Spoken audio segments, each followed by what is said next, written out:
Bonjour à tous, bienvenue sur cette nouvelle vidéo où on va poser une question cash. Est-ce que la France est foutue? Entre la dette qui explose, l'immobilier inabordable, les jeunes au chômage, les salaires qui stagnent et l'insécurité qui grimpe, les signaux d'alarme s'accumulent. Aujourd'hui, on va décortiquer 5 signaux qui font peur avec des chiffres concrets, des exemples précis et sans langue de bois. Alors accrochez-vous bien et c'est parti!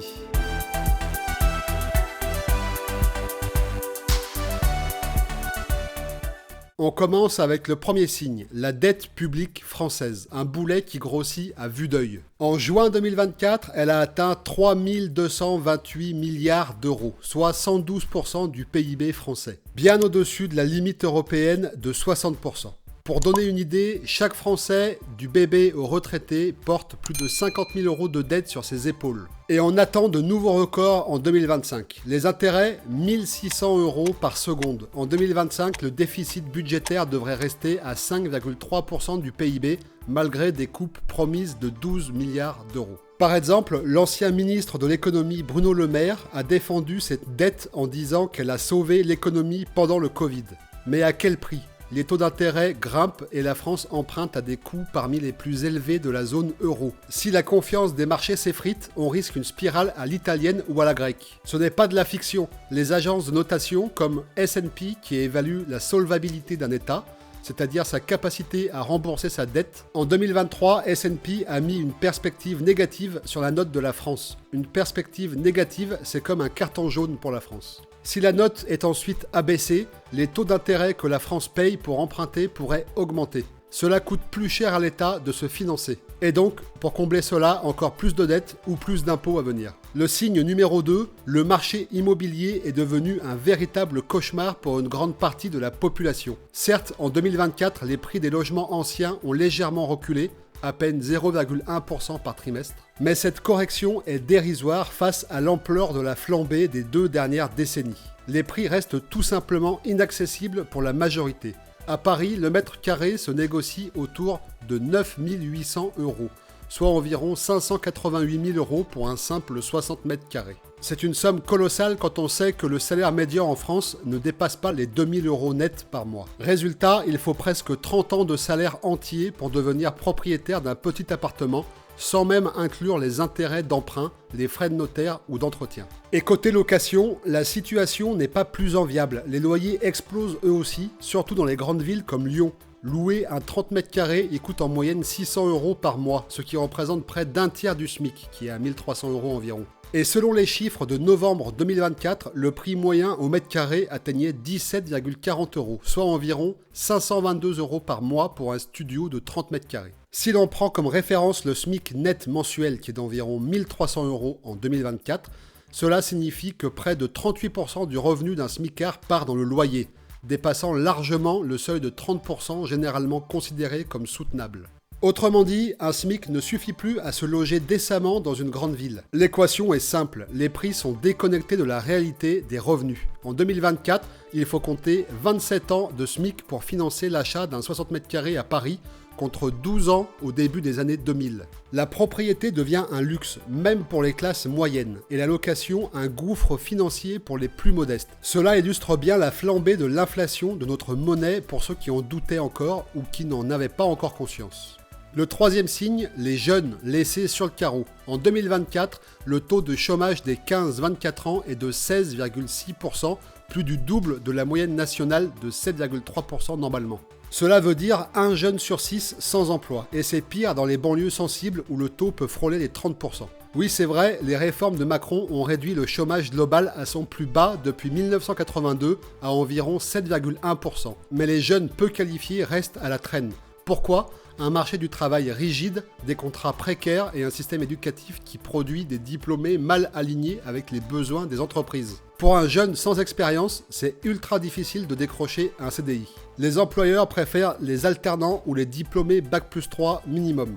La peur d'embaucher à long terme reste fort chez les PME, pour 2 principales raisons. La première, en France, licencier un salarié en CDI peut être extrêmement long, extrêmement compliqué et très coûteux. Bienvenue dans l'enfer français. Une erreur de recrutement peut coûter très cher à une petite boîte. Du coup, elle préfère des CDD ou l'intérim, même si c'est moins efficace sur le long terme. La deuxième raison, même avec certaines baisses de cotisations, le coût d'un salarié reste élevé pour une PME. Si elle embauche et que les revenus baissent, elle risque de ne plus pouvoir le payer. En 2025, le chômage global devrait grimper à 7,5% avec une économie qui ralentit et les jeunes seront les premiers touchés. Le signal numéro 4, des salaires qui ne suivent pas l'inflation. L'un des moteurs les plus profonds de la crise sociale actuelle, c'est la stagnation des salaires face à une inflation galopante. Entre 2016 et 2021, le salaire médian net n'a pratiquement pas bougé. Il est passé de 1 789 € à 1 797, soit une hausse de seulement 8 € en 5 ans. Cela représente une augmentation de 0,45% sur 5 ans, quand l'inflation cumulée sur la même période était de 6,6%. Autrement dit, en termes réels, les Français ont perdu du pouvoir d'achat en l'espace de 5 ans seulement. Et cette perte ne s'arrête malheureusement pas là. En 2022 et 2023, l'inflation a poursuivi sa course folle, atteignant environ 5% par an. Pendant ce temps, les salaires ont à peine bougé, et ce, malgré les discours politiques sur la protection du pouvoir d'achat. Les chiffres sont sans appel. Ce que les ménages mettent dans leur caddie ou leur plein d'essence coûte de plus en plus cher, mais leur fiche de paye, elle, reste figée. Aujourd'hui, même le SMIC, qui concerne environ 11% des salariés, qui est censé garantir un minimum de décence, ne permet plus de vivre correctement. À Paris, Lyon ou Bordeaux, vivre avec le SMIC, c'est désormais faire des choix de survie, se loger ou se nourrir, mais rarement les deux correctement. Et cette précarisation touche plus durement certaines catégories de la population. Les femmes, par exemple, continuent de subir une inégalité salariale criante. Leur salaire moyen est inférieur de 18,4% à celui des hommes. Autrement dit, à poste égal ou comparable, elles travaillent gratuitement plus de 1 jour par semaine. Cette situation, dénoncée depuis des décennies, reste structurellement ancrée. Pendant ce temps-là, à l'autre bout de l'échelle, une minorité se gave. Les PDG du CAC 40, souvent proches du pouvoir, gagnent en moyenne 6,7 millions d'euros par an, soit plus de 400 fois le SMIC. Pendant que des millions de Français comptent leurs centimes, chaque dirigeant touche en un jour ce qu'un salarié au SMIC mettra plusieurs années à gagner. Cette fracture sociale ne cesse de se creuser, nourrissant colère, défiance et sentiment d'abandon. Le cinquième signal, c'est l'insécurité en France qui a explosé en 2023 et les chiffres parlent d'eux-mêmes. 320 000 agressions physiques, soit une hausse de 7,5% par rapport à l'année précédente. C'est une personne agressée toutes les minutes, un chiffre sidérant. Et ce n'est pas tout, les vols avec violence ont augmenté de plus de 10%, les cambriolages de 5%. Un pays en proie à un fléau criminel qui touche tous les quartiers, toutes les régions. Les villes comme Marseille ou Saint-Denis sont devenues des zones de guerre urbaine où les habitants vivent avec un sentiment d'insécurité permanent. La peur est devenue quotidienne. Prenons un exemple choquant mais représentatif. À Grenoble, une fusillade en plein jour en août 2024 a littéralement sidéré la population. Comment peut-on encore se dire que la situation est sous contrôle quand des balles volent en pleine journée au cœur de la ville ? Les statistiques sont sans appel. Les atteintes aux personnes ont bondi de plus de 20% en 5 ans, passant de 1,1 million en 2018 à 1,3 million en 2023. Chaque année, littéralement des millions de Français sont victimes de violences, que ce soit en pleine rue, chez eux ou au travail. Ce n'est pas juste une montée en puissance, c'est une explosion de la violence à un niveau jamais vu, et ça se poursuit en 2024 et 2025. Mais voici le plus effrayant, les forces de l'ordre sont totalement dépassées. Il manque 5000 policiers en 2024 selon les syndicats. Une absence de moyens qui crée un vide de pouvoir et laisse les citoyens à la merci des criminels. Face à ça, les tensions sociales montent en flèche et les émeutes de 2023 après l'affaire Naël ne sont que l'arbre qui cache la forêt. Les Français ont perdu confiance dans un système qui semble ne plus pouvoir les protéger.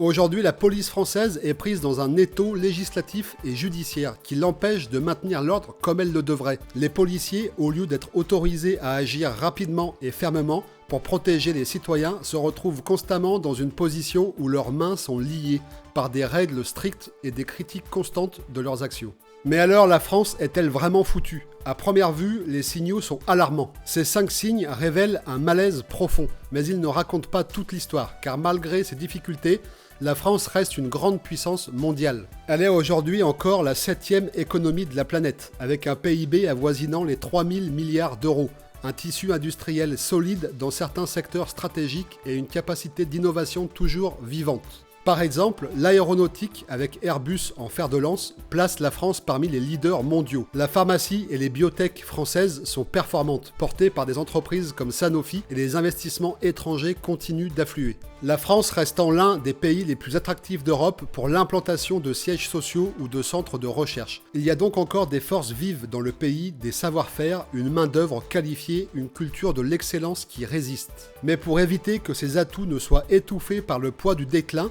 des réformes structurelles sont indispensables. Il ne s'agit pas de casser l'État social, mais de le rendre viable sur le long terme.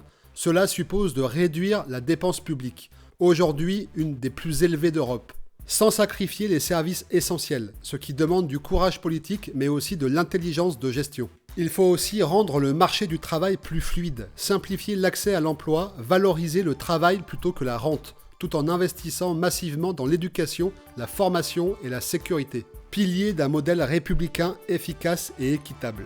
Un exemple inspirant existe, le Danemark, souvent cité pour son modèle social flexi-sécurité. À un taux de chômage autour de 5%, une dette publique maîtrisée, environ 30% du PIB, contre 113% pour la France. Et pourtant, un système de protection sociale solide. Il prouve qu'un modèle social ambitieux n'est pas incompatible avec une gestion rigoureuse. Le vrai enjeu, ce n'est pas la capacité de la France à se relever, c'est la volonté politique. La capacité à dépasser les intérêts partisans, les calculs électoraux pour poser les bases d'un redressement collectif. Car non, la France n'est pas encore foutue, mais elle est à un tournant majeur. Et la question c'est, aura-t-on le courage de choisir la lucidité plutôt que la résignation ? Et pour l'instant, on prend le mauvais chemin. Ces 5 signaux doivent nous réveiller. Il est inutile de chercher à réparer les choses à la va-vite sans prendre de vraies mesures. Allez, c'est tout pour aujourd'hui. Je vous dis à très bientôt et ciao!